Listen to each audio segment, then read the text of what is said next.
He's Jalen Rose, friend of the show, played in a couple of national title games, lost to Duke, lost to North Carolina. Man, that's not the way to bring it up when I welcome Jalen in. Who were you rooting for between Duke and North Carolina, or rooting against?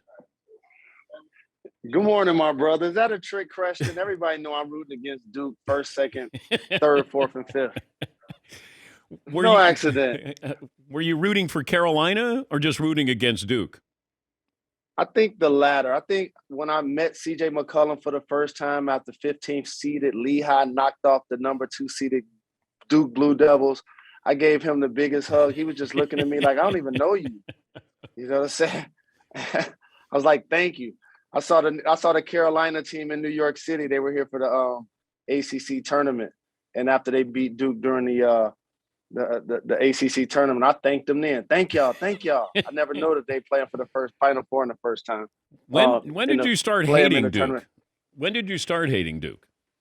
But I want this to start off with I do have a lot of respect for Coach K and all of that good stuff, and I do recognize greatness. I am 0-4 against the Duke Blue Devils, and yes, Christian Laettner, Bobby Hurley, Grant Hill, they do own me. So let me just say that first and foremost.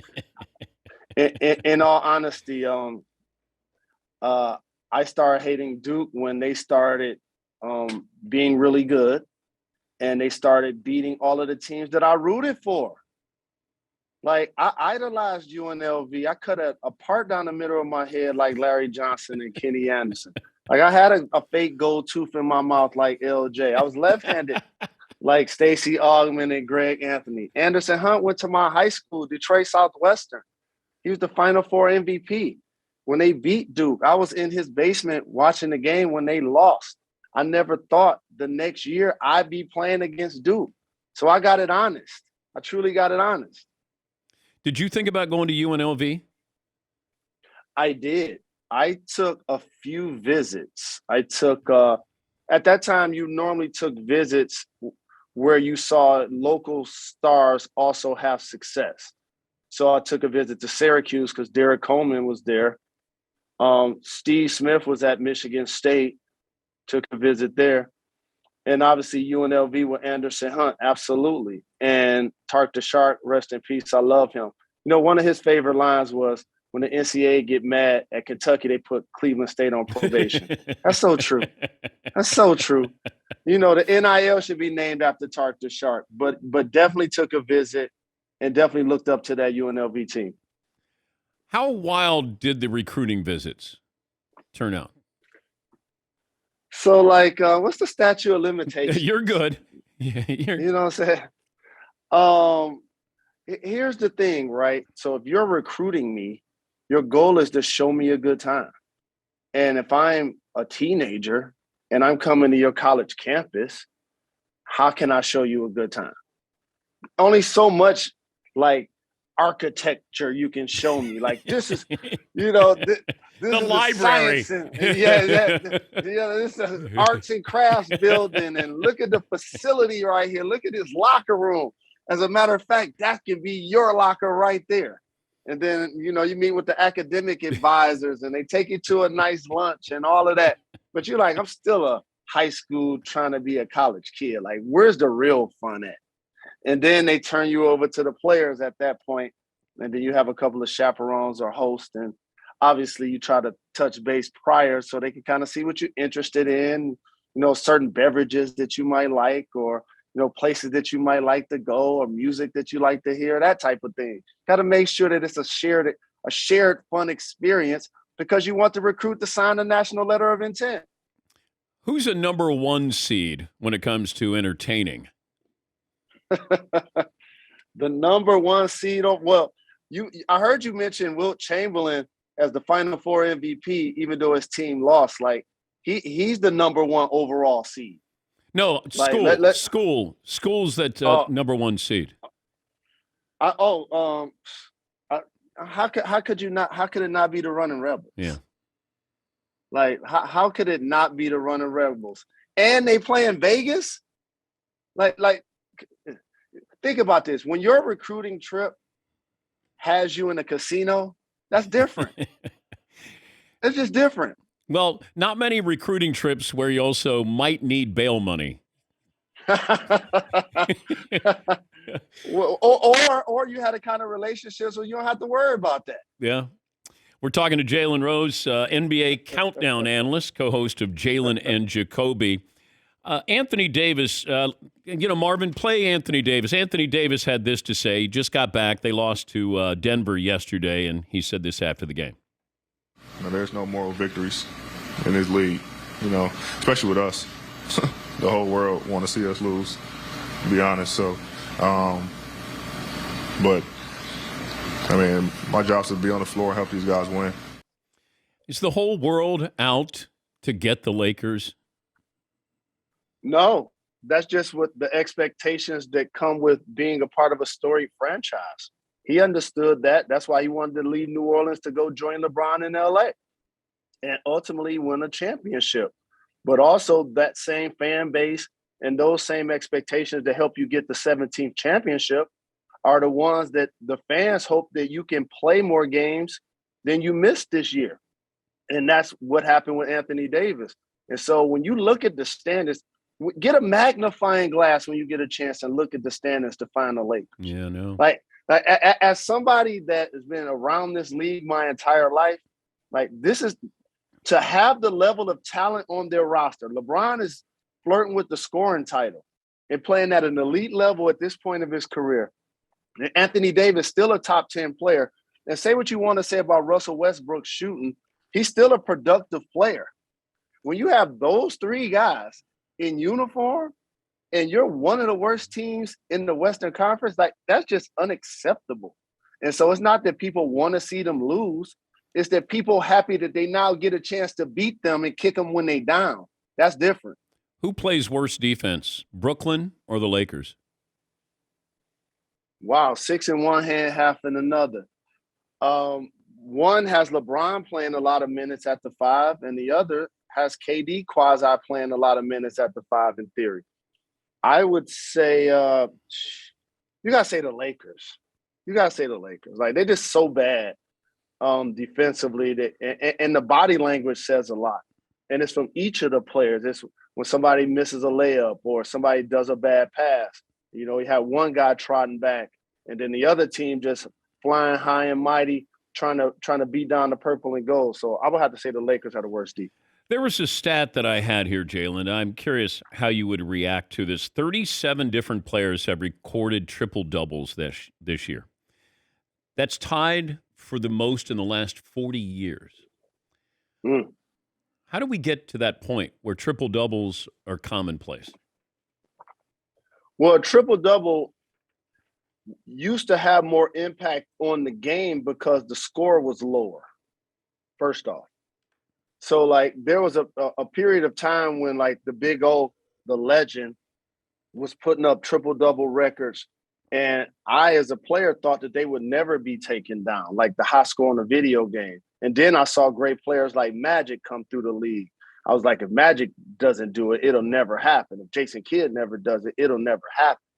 And so what now has taken place is the game has gotten shorter. Like, you have guys that, like, in just think about this. In Houston, Russell Westbrook was playing basically power forward and center. We're talking about LeBron now playing 5. A guy like Draymond Green is 6'7", but he could guard center. So the game is shorter, which means you have more skilled players on the floor, first off. So that means you have more guys that can actually dribble, pass, and shoot. And today's player is more skilled than the players of the past. And I mean, like, shooting with range, shooting off the dribble, but the pace of play and players being shorter, lineups being shorter. Like, just think about this. When you look at a team in the 90s, look at the scoring champions. They were basically all centers. David Robinson, in the top 10, David Robinson, Patrick Ewing, Hakeem Olajuwon, Shaquille O'Neal, they were all centers. And so they all have power forwards. Horace Grant, Charles Oakley, Otis Thorpe, the list goes on and on and on. And so you had guys that were designated to do things besides score. And so now everybody's out there designed to score, shoot as early in the shot clock as possible. That's the other thing. You're not exhausting possessions. You watch a game now, somebody get a rebound, dribble across half court, shoot it from the hash mark with 22 seconds to go on the clock. And so those are a few of the factors that have now made the triple-double seem like it doesn't have the same impact on the box score, but it does depending on who's doing it.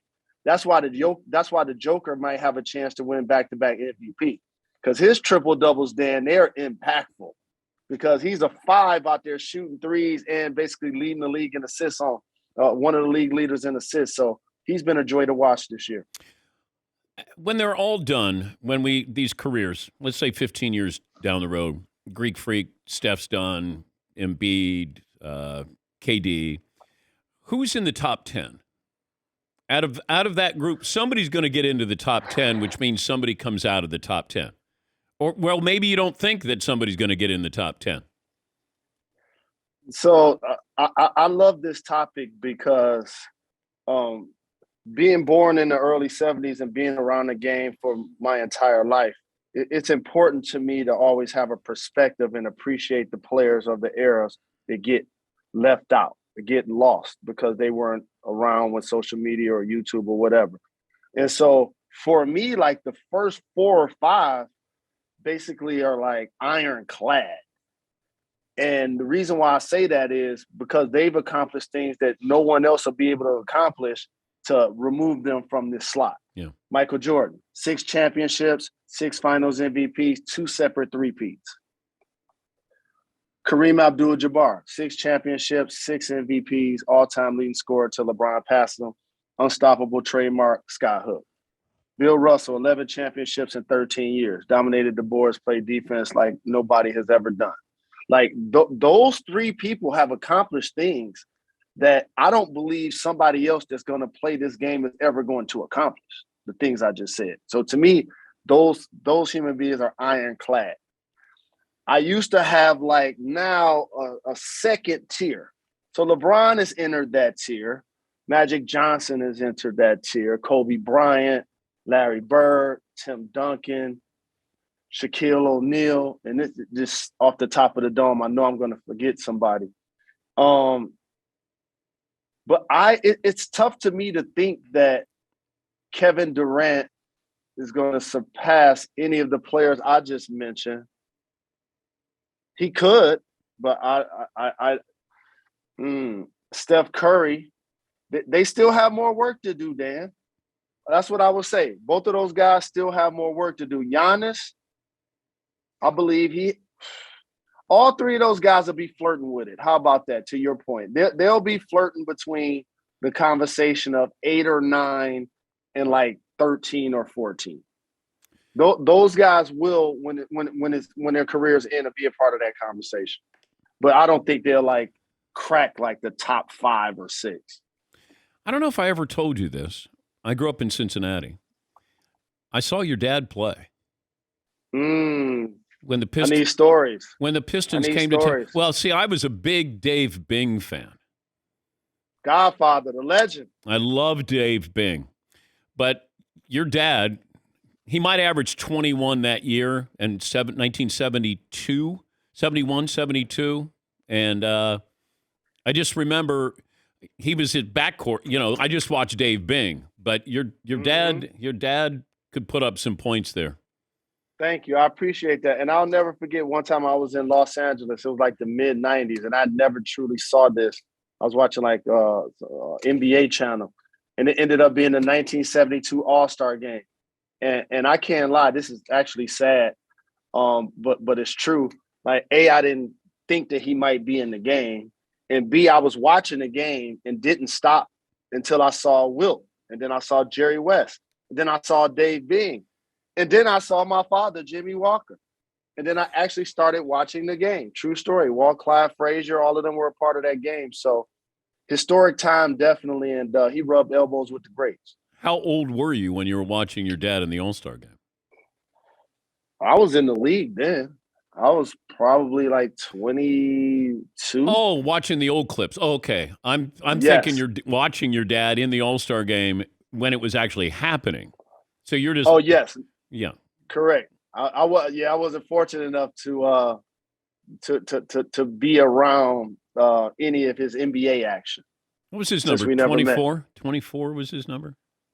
Yes, and for any youngster or any person out there that doesn't see eye to eye with a parent or a sibling or whatever, and you hope to try to make it right, make it right. And one of the things I did out of spite, Dan, is because his number was 24, I wore number 42 in high school, kind of like as a motivation that he would one day know my name and I would one day make it to the NBA. Yeah. Heavy stuff. That's why I changed it when I got to college. It was too heavy. I was like LeBron when I got to Miami. I didn't want to be the villain. I'm like, I'm changing this number. I need a fun number. You know what I'm saying? Do you still have I'm the all fifth member. your uniforms? I have a couple. I do. 42 in high school, we were national champs. I do have one or two from Michigan. I do have a couple for the Pacers. Yeah, I actually do. But I'm one of those people. Like, if you come in my house, like, I don't want all basketball memorabilia and stuff hanging up and around and stuff like that. Now, if I was Kareem Abdul-Jabbar probably or Michael Jordan, I probably wouldn't mind seeing it. But like me, I'm like, I'm good. I'd rather have some art on the wall. Best crib you've ever been in? Ooh, I know the best one I want to go to right now, Rick Ross. So I've been to the house when Evander Holyfield, when it was his home. And now what Rick Ross has done to the house, like I need to get down to the Forever Mansion. But Mike Tyson had a great house in Vegas one time. I got a chance to go there after one of his fights in Vegas. And I remember Mike had tigers, literally, in the backyard. He had big screen. I was like, Mike doing it big. So I love this game. So I love this game. But you know what? Rick Ross's crib, that's 56,000 square feet. It is. And he's usually on his tractor out there clearing farmland or something. Exactly. Smoking a bone and out there on his tractor. Exactly. An estate fit for a king. I need to get out there. Have you been to Shaq's place in Orlando? I have not. I heard, though, when you can't go play golf without seeing it. It's a tourist attraction on the water. There it is right there. Like in L.A. when you get on one of those tour buses. Hey, great to talk to you again. And tell Jacoby we said hello. Thank you, Jalen. I will, and thank you for being a legend, Dan. I have to ask you because I'm about to do the show with Jacoby. He brought me a cayenne shot. Yeah. Is it cultural or regional? I don't take the shot all at once, but he does. Do you? Yeah. Take it all at once? Yeah. It's just a healthy thing. And a lot of times you don't sip healthy. You want to get healthy over with. Gotcha. It's cultural. Thank you. Appreciate the love. All right. That's Jalen Rose. We'll take a break. We'll give you our best and worst right after this.